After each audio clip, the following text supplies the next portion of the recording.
Tu viens? Bah non, je peux pas, j'ai Sciences Co. Avez-vous déjà été frappé par ces moments répétés chaque jour avec vos élèves qui procurent calme et sérénité? Un geste d'accueil qui crée du lien, un son qui rassemble, une courte lecture qui capte l'attention.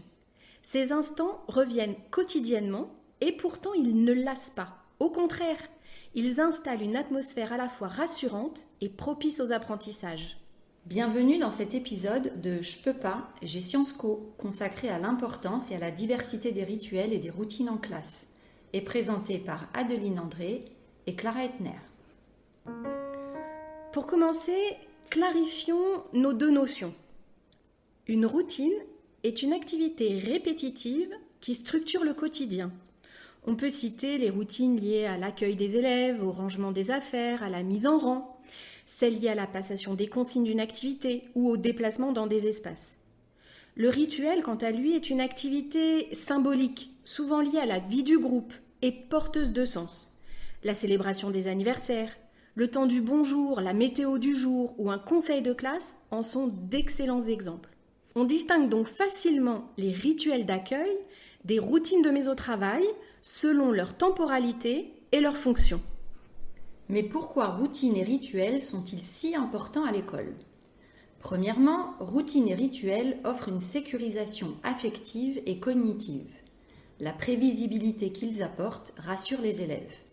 En maternelle notamment, les rituels d'accueil sont pensés comme des moments de transition, permettant à l'enfant de passer du statut d'enfant à celui d'élève. Cette maîtrise du temps et la connaissance de ce qui va se passer leur donnent confiance et les rendent disponibles pour les apprentissages. Ils agissent ainsi comme des repères temporels fiables et identifiables, créant un environnement connu où les élèves savent où ils en sont dans leur journée. Deuxièmement, routines et rituels sont des outils puissants pour structurer le temps et l'espace. Ils ancrent la journée et marquent les transitions entre les activités. Grâce à une routine bien connue, l'enseignant peut clôturer une activité et en ouvrir une nouvelle de manière fluide, aidant les élèves à prendre rapidement conscience des nouvelles attentes. Cela permet aux élèves de se concentrer pleinement sur la tâche à venir. Troisièmement, il favorise le développement de l'autonomie. Lorsque les routines sont bien établies, les élèves savent ce qu'ils doivent faire sans avoir besoin de consignes répétées. Ils deviennent véritablement acteurs de leurs apprentissages et sont capables d'agir par eux-mêmes. Et une classe où les élèves sont activement engagés dans leurs apprentissages présente un climat plus positif et serein. Quatrièmement, ils sont fondamentaux pour la socialisation et la cohésion du groupe. Le rituel, par essence communautaire, permet de créer des liens forts entre les membres de la classe. Il constitue un contrat social tacite qui transmet les valeurs et les normes de l'école, renforçant ainsi le sentiment d'appartenance au groupe. Les rituels interactifs et sécurisants encouragent la prise de parole, l'écoute et la communication entre tous les élèves et l'enseignant. Enfin, routines et rituels sont de véritables supports d'apprentissage. Par exemple, les rituels sollicitent l'attention des élèves en leur indiquant quand et à quoi prêter attention. Il peut également s'agir de routines de pensée qui aident à bien penser, à mieux penser, par exemple en se posant les bonnes questions au bon moment. Ce type de routine mentale répétée permet des retours sur l'erreur réguliers et petit à petit une consolidation des savoirs. À ce sujet, nous vous signalons l'épisode 5 de ce podcast qui aborde les questionnements métacognitifs généraux, ainsi que la publication par Julie Higounet et Catherine Boucher de 2 ouvrages qui s'intitulent « 10 routines pour la classe, comment favoriser l'engagement, la compréhension et l'autonomie de tous les élèves » et 10 routines de classe pour cultiver la créativité, l'esprit critique, l'empathie, l'engagement avec les autres. Ces 2 ouvrages présentent les routines de pensée inspirées du projet de recherche d'Harvard Éducation. Nous vous mettons les différents liens dans la description de l'épisode. La diversité des routines et rituels est donc immense et elle doit s'adapter à l'âge des élèves. Par exemple, en primaire, les rituels et routines sont omniprésents. On peut évoquer parmi les rituels l'accueil, choisir une façon de dire bonjour, de déposer son étiquette de présence. On peut évoquer le regroupement du matin avec un chant, le moment de calendrier, la météo des émotions.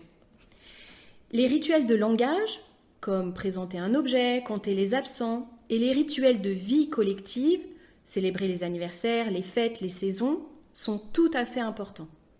Les routines, comme nous l'avons déjà évoqué, peuvent structurer et favoriser transition ou mise au travail. Au collège ou au lycée, la prise en charge de ces moments et gestes est partagée par différents collègues. Certaines équipes s'accordent alors sur des routines communes, ce qui les rend plus efficaces.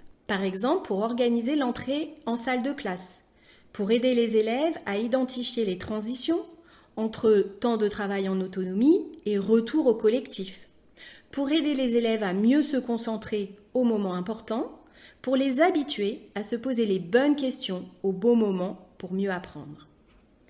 Alors justement, pour que ces moments et gestes de routine et de rituels soient efficaces, quelques conditions de réussite sont à respecter.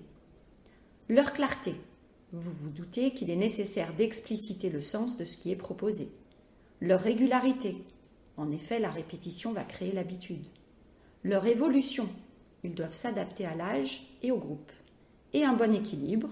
Il doit y en avoir assez pour structurer, mais pas au point de rigidifier le fonctionnement ou d'empiéter sur les apprentissages. En conclusion, les routines et rituels ne sont pas de simples gestes mécaniques, mais bien de puissants leviers pédagogiques qui favorisent un environnement scolaire agréable à la fois pour les élèves et les enseignants, qui sécurisent, stimulent l'autonomie, renforcent la cohésion du groupe et optimisent les apprentissages.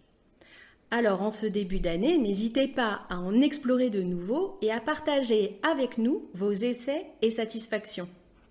Merci d'avoir écouté cet épisode. À bientôt dans cet univers fascinant où les neurones rencontrent l'apprentissage. Si cet épisode vous a plu, n'hésitez pas à vous abonner et à partager autour de vous.